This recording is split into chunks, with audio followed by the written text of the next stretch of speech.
ho tayo. What were the series of wars fought between Rome and Carthage for the control of the Mediterranean region? No? Is it letter A, Peloponnesian Wars, letter B, the Persian Wars, C, the Punic Wars, or letter D, the Gallic Wars? Ito na po, no? Again, ano po ang tawag natin sa series of wars fought between Rome and Carthage for control of the Mediterranean region, no? Hindi ko lang po na ilagay dito sa picture, pero yung Mediterranean region, ito po ay katubigang bahagi, no, yung Mediterranean Sea, na kung saan nakapalibot po itong mga mayayamang sibilisasyon na ito, no? So this is what we call, the answer is, you're right, letter C, the Punic Wars. Yan. Ang Peloponnesian War, ito po yung war sa pagitan ng Athens at Sparta. Ang Persian War, ito po ay war sa pagitan ng Greek city-states and Persia, no? Ang Punic Wars, yan po ay war sa pagitan ng Rome at ng Carthage, okay? At ngayon, mula po sa Punic Wars na ito, no? Syempre, doon po sa pag-uumpisa ng kwento, no, ng isa pang makabagong sibilisasyon, yung Roman civilization, dito po natin makikilala din si Hannibal, okay? So yeah, sino po ba si Hannibal? Si Hannibal po, siya po ay isang Carthaginian general na famous for leading his army, including war elephants across the Alps during the Second Punic War, no? Tulad na nga po na nabanggit ko sa inyo dun sa mga nakaraan na nating discussion, meron po tayong tatlong Punic War, no? At dun sa Second Punic War, doon po pinaka nakilala itong si Hannibal, no? Magaling din ho itong si Hannibal sapagkat siya po ay naging successful doon sa kanyang mission na i-terrorize ang Italy, no, for 15 years. But eventually, hindi niya nakaya, no, na makapture ang buong Roma, okay? Ngayon, pasok na po tayo sa kwento ng Rome, okay?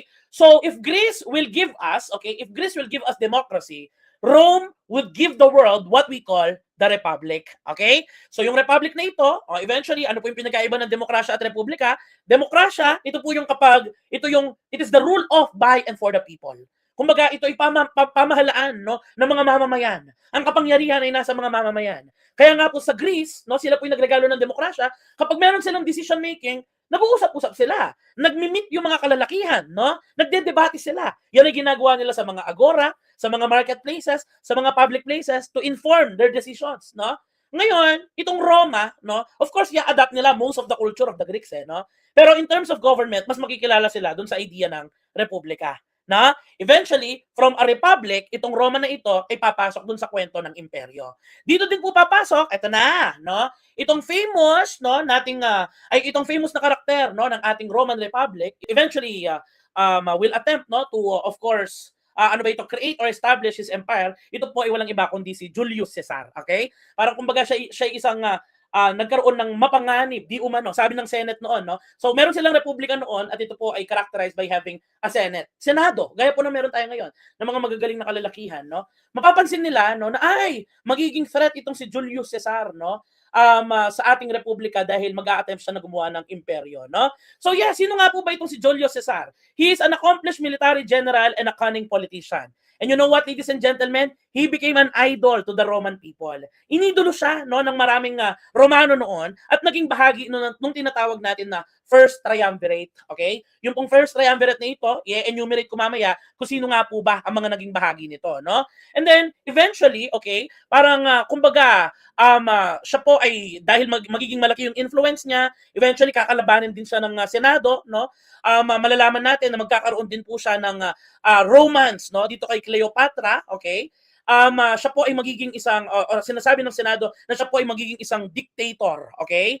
Alright, so tinawag nila siyang the dictator for life, no? And eventually, no, sa malagim na tinatawag na Ides of March, siya po ay pinatay, siya po ay inassassinate, no, ng kanyang kaibigan na si Brutus, okay? He is remembered as one of the most consequential figures who rose to power during the Roman Republic. And just like what I mentioned a while ago, this Julius Caesar that we are talking about right now is part of what we call the First Triumvirate, okay? Sino nga po ba itong mga makapangyarihang bahagi ng ating First Triumvirate, no, of the Roman Republic? So we have Julius Caesar.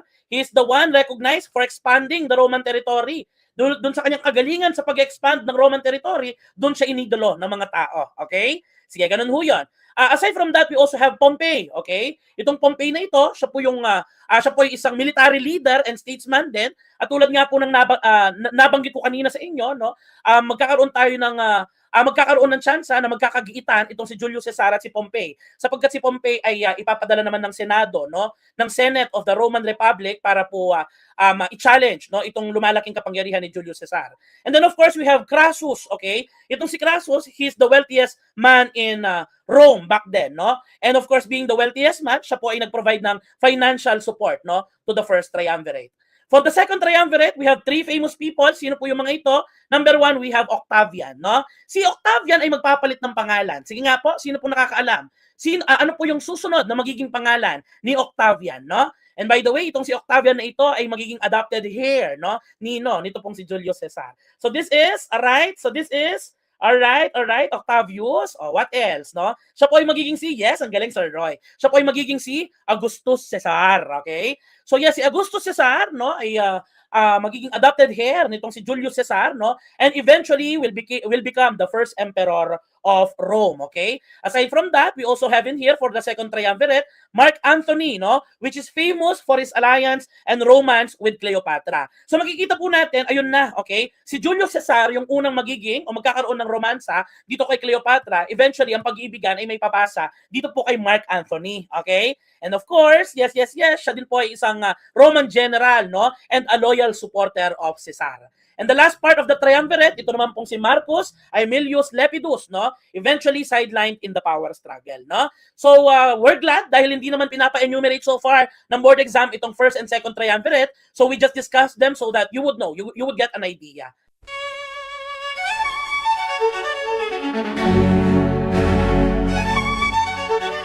Thank you.